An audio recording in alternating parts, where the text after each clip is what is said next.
Federalist No. 14. Objections to the proposed Constitution from extent of territory answered. From the New York Packet, Friday, November 30, 1787. Madison. To the people of the State of New York. We have seen the necessity of the Union, as our bulwark against foreign danger, as the conservator of peace among ourselves, as the guardian of our commerce and other common interests, as the only substitute for those military establishments which have subverted the liberties of the Old World, and as the proper antidote for the diseases of faction, which have proved fatal to other popular governments, and of which alarming symptoms have been betrayed by our own. All that remains, within this branch of our inquiries, is to take notice of an objection that may be drawn from the great extent of country which the Union embraces. A few observations on this subject will be the more proper, as it is perceived that the adversaries of the new Constitution are availing themselves of the prevailing prejudice with regard to the practicable sphere of Republican administration, in order to supply, by imaginary difficulties, the want of those solid objections which they endeavor in vain to find. The error which limits Republican government to a narrow district has been unfolded and refuted in preceding papers. I remark here only that it seems to owe its rise and prevalence chiefly to the confounding of a republic with a democracy, applying to the former reasonings drawn from the nature of the latter. The true distinction between these forms was also adverted to on a former occasion. It is that in a democracy the people meet and exercise the government in person. In a republic, they assemble and administer it by their representatives and agents. A democracy, consequently, will be confined to a small spot. A republic may be extended over a large region. To this accidental source of the error may be added the artifice of some celebrated authors, whose writings have had a great share in forming the modern standard of political opinions. Being subjects either of an absolute or limited monarchy, they have endeavored to heighten the advantage or palliate the evils of those forms by placing in comparison the vices and defects of the republican, and by citing as specimens of the latter the turbulent democracies of ancient Greece and modern Italy. Under the confusion of names, it has been an easy task to transfer to a republic observations applicable to a democracy only, and among others, the observation that it can never be established but among a small number of people, living within a small compass of territory. Such a fallacy may have been the less perceived, as most of the popular governments of antiquity were of the democratic species.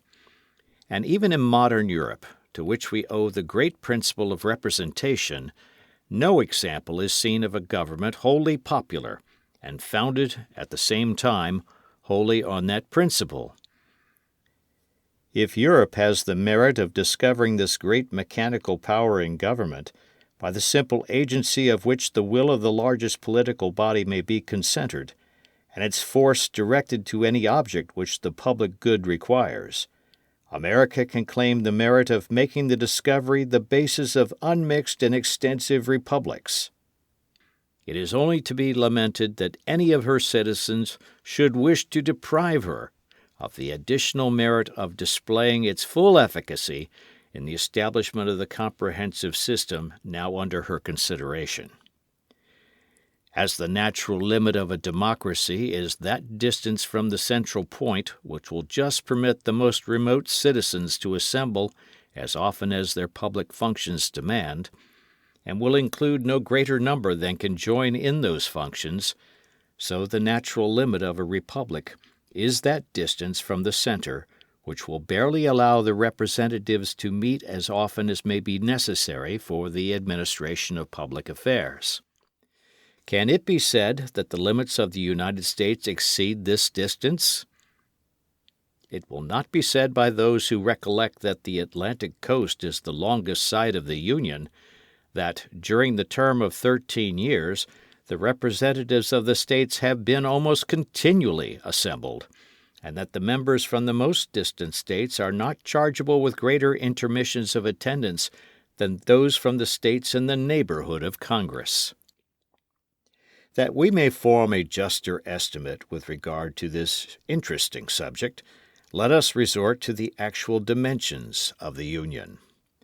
The limits, as fixed by the Treaty of Peace, are: on the east, the Atlantic; on the south, the latitude of 31 degrees; on the west, the Mississippi; and on the north, an irregular line running in some instances beyond the 45th degree, in others falling as low as the 42nd. The southern shore of Lake Erie lies below that latitude. Computing the distance between the 31st and 45th degrees, it amounts to 973 common miles, computing it from 31 to 42 degrees, to 764 miles and a half. Taking the mean for the distance, the amount will be 868 miles and 3/4. The mean distance from the Atlantic to the Mississippi does not probably exceed 750 miles. On a comparison of this extent with that of several countries in Europe, the practicability of rendering our system commensurate to it appears to be demonstrable. It is not a great deal larger than Germany, where a Diet representing the whole empire is continually assembled, or than Poland before the late dismemberment, where another national Diet was the depository of the supreme power. Passing by France and Spain, we find that in Great Britain, inferior as it may be in size, the representatives of the northern extremity of the island have as far to travel to the National Council as will be required of those of the most remote parts of the Union. Favorable as this view of the subject may be, some observations remain which will place it in a light still more satisfactory. In the first place, it is to be remembered that the general government is not to be charged with the whole power of making and administering laws. Its jurisdiction is limited to certain enumerated objects, which concern all the members of the Republic, but which are not to be attained by the separate provisions of any. The subordinate governments, which can extend their care to all those other subjects which can be separately provided for, will retain their due authority and activity. Were it proposed by the plan of the Convention to abolish the governments of the particular states, its adversaries would have some ground for their objection, although it would not be difficult to show that if they were abolished, the general government would be compelled, by the principle of self-preservation, to reinstate them in their proper jurisdiction. A second observation to be made is that the immediate object of the Federal Constitution is to secure the union of the 13 primitive states, which we know to be practicable, and to add to them such other states as may arise in their own bosoms or in their neighborhoods, which we cannot doubt to be equally practicable. The arrangements that may be necessary for those angles and fractions of our territory which lie on our northwestern frontier must be left to those whom further discoveries and experience will render more equal to the task. Let it be remarked, in the third place, that the intercourse throughout the Union will be facilitated by new improvements. Roads will everywhere be shortened and kept in better order. Accommodations for travelers will be multiplied and ameliorated. An interior navigation on our eastern side will be opened throughout, or nearly throughout, the whole extent of the 13 states. The communication between the western and Atlantic districts, and between different parts of each, will be rendered more and more easy by those numerous canals with which the beneficence of nature has intersected our country, and which art finds it so little difficult to connect and complete. A fourth and still more important consideration is, that as almost every state will, on one side or other, be a frontier, and will thus find, in regards to its safety, an inducement to make some sacrifices for the sake of the general protection. So the states which lie at the greatest distance from the heart of the Union, and which, of course, may partake least of the ordinary circulation of its benefits, will be at the same time immediately contiguous to foreign nations, and will consequently stand on particular occasions in greatest need of its strength and resources. It may be inconvenient for Georgia, or the states forming our western or northeastern borders, to send their representatives to the seat of government, but they would find it more so to struggle alone against an invading enemy, and even to support alone the whole expense of those precautions which may be dictated by the neighborhood of continual danger. If they should derive less benefit, therefore, from the Union in some respects than the less distant states, they will derive greater benefit from it in other respects, and thus the proper equilibrium will be maintained throughout. I submit to you, my fellow citizens, these considerations, in full confidence that the good sense which has so often marked your decisions will allow them their due weight and effect, and that you will never suffer difficulties, however formidable in appearance, or however fashionable the error on which they may be founded, to drive you into the gloomy and perilous scene into which the advocates for disunion would conduct you. Hearken not to the unnatural voice which tells you that the people of America, knit together as they are by so many cords of affection, can no longer live together as members of the same family, can no longer continue the mutual guardians of their mutual happiness, can no longer be fellow citizens of one great, respectable, and flourishing empire.